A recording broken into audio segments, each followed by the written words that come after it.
Ang matindi at mainit na kontrobersya, Janine Gutierrez laban sa Kim Pao. Inggit nga ba o katotohanan?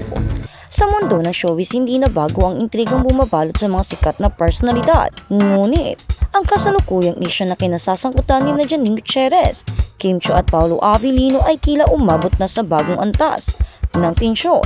Ang usaping ito ay nagmula sa mga bali-balitang hindi maganda ang naging pahayag ni Janine patungkol sa desisyon ni Kim Chiu at Paolo Avellino na magsama sa iisang bubong o ang tinatawag na live-in arrangement. Sa gitna ng tagumpay ng tambalang Kim Pao, tila may mga aninong pilit na humaharang sa kanilang ningning ayon sa mga lumalabas na ulat at mga usap-usapan sa social media. Labis na ikinagulat ng marami ang di umano'y pang-insulto ni Janine Gutierrez kay Kim Chiu. Ang mainit na usapin ay nakasentro sa moralidad at imahe ng mga artista. May mga nagsasabing tila pangit tingnan para sa mga pampublikong figura na tulad ni Kim Chiu at Paolo Avellino ang ganitong uri ng pamumuhay na hindi pa kasal. Gayunpaman, ang tanong ng nakararami, bakit kailangang makialam ang ibang tao sa personal na desisyon ng dalawang nagmamahalan? Ang tambalang Kim Pao ay kasalukuyang isa sa mga pinakasikat at pinaka-in-demand na love team sa bansa. Ang kanilang mga proyekto ay palaging nagiging blockbuster at trending. Sa kabila nito, ang kanilang kaligayahan ay tila nagiging mitya ng inggitan sa loob ng industriya.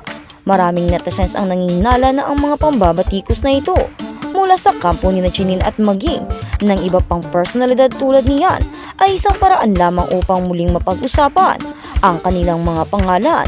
Sinasabing dahil sa kakulangan ng bagong proyekto, ang pagdikit sa mainit na isyu ng Kim Pao ang tanging paraan upang manatili silang relevant sa mata ng publiko. Sa mga komento ng mga taga-suporta ni Kim at Paolo, malinaw ang kanilang panig para sa kanila. Walang karapatan ang sinuman na husgahan ang buhay ng iba, lalo na kung ang mga boss at director na nakapaligid sa Kim Pao ay masaya at sumusuporta sa kanilang desisyon. Ang pagpasok ng pangalan ni Janine sa isyong ito ay tinitingnan bilang isang pilit na hakbang na nagpapakita na lamang ng kawalan ng disiplina sa sariling karera. Binigyang diin ng mga fans na noon pa man ay mayroon ng hidwaan sa pagitan ni Janine at Kim at tila hindi ito natatapos dahil sa paulit-ulit na pagsawsaw ni Janine sa mga isyu ng aktres. Ang masakit pa rito, ayon sa mga obserbasyon tila sumasabay lamang si Janine sa agos ng kasikatan ng dalawa. Sa bawat pagkakataon na may malaking balita tungkol sa Kim Pao, laging may kasunod na emote o makahulugang post sa social media si Janine. Ang ganitong gawain ay nagdudulot ng pagod at inis sa mga taga-subaybay na nagnanais lamang ng kapayapaan para sa kanilang mga idolo. Sinasabing, halos isang taon na ring walang malaking proyekto ang mga bumabatikos sa Kim Pao. Kaya naman ang pagkapit sa kontrobersya ay nagiging desperadong hakbang. Sa kabilang banda patuloy ang pagbuhos ng biyaya para sa Kim Pao. Ang kanilang chemistry ay hindi maikakaila at ang kanilang dedikasyon sa trabaho ay nagbubunga ng magagandang resulta.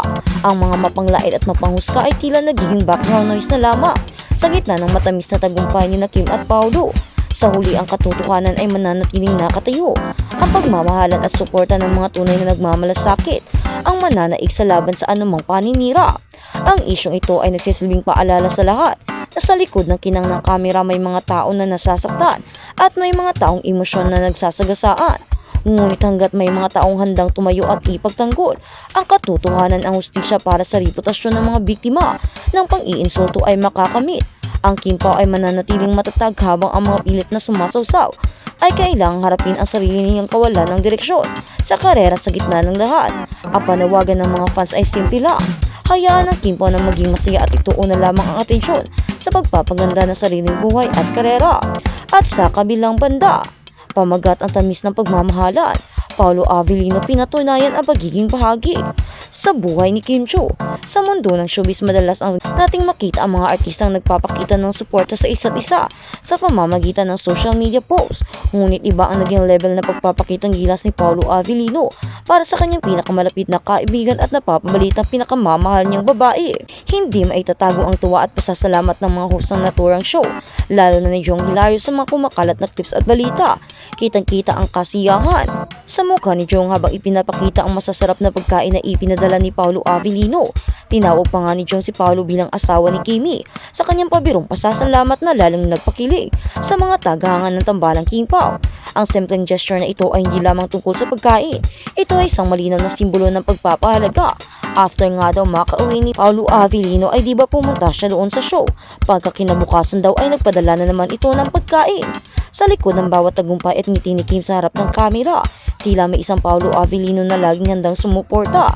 Ang pagpapadala ng pagkain sa set ay nagpapakita ni si Paolo ay hindi lamang basta bisita o trabaho o katrabaho. Sa mata ng produksyon, unti-unti na siyang itinuturing na bahagi ng pamilya. Ayon sa mga nakasaksi, ang pagiging maalaga ni Paolo ay natural at walang halong pag-aalinlangan. Ito ang dahilan kung bakit maraming fans ang naniniwala na ang ugnayan ng dalawa ay papunta na sa mas malalim na antas. Gayunpaman, sa kabila ng tamis at ligaya na hatid ng Kim Pao, hindi pa rin nawawala ang mga taong tila hindi masaya para sa kanila. May mga better pa rin mga dating karelasyon at mga haters na pilit binibigyan ng negatibong kulay ang bawat kilos ng dalawa. May mga pangomento pa nga na nagsasabing masyadong mabilis ang mga pangyayari o hindi maganda tingnan dahil hindi naman sila kasal. Ang ilan ay pilit naninira at nakikialam sa buhay nilang dalawa. Ngunit para sa mga tunay na nagmamahal kay Kim Chiu, ang mahalaga ay ang kanyang kaligayahan.